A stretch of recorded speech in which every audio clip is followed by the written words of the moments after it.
தாய் தமிழ் உறவுகளுக்கு வணக்கம். ஆடு மாடு வளர்த்து 10 கோடி ரூபாய் சொத்து வைத்திருக்கும் விவசாயி என்ற தலைப்பில் இந்த காணொளியை காண்கிறோம். மதுரை மேற்கு தொகுதி கொடிமங்கலம் அருகில் உள்ள தாராப்பட்டி கிராமம்.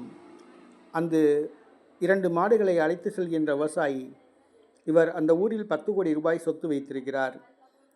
அவர் ஏறத்தாழ வீட்டில் 10 மாடுகள் வளர்க்கின்றார். ஆடு மாடு வளர்ப்பது அசிங்கமான தொழில், இழிவான தொழில் என்று கருதுகிறோம். ஆனால் விவசாயம் சார்ந்த குடும்பத்தில் பிறந்த இவர் 10 மாடுகள் வரை வைத்திருக்கிறார், விவசாயம் பண்ணுகிறார். ஆடு மாடு வளர்த்தே 10 கோடி ரூபாய் சொத்து சேர்த்திருக்கிறார்.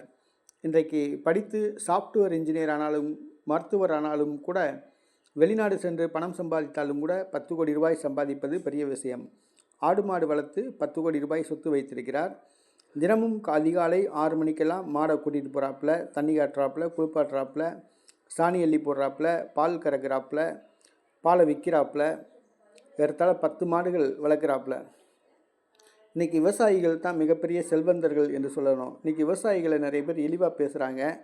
அவருக்கு உங்களுடைய சொத்து மதிப்பு என்னன்னு சொல்லி பார்த்தீங்கன்னா, அந்த விவசாய நிலமே பல லட்சம் ரூபாய் சொத்து போகும். ஆக ஆடு மாடுகள் வளர்ப்பது இழிவான தொழில் அல்ல.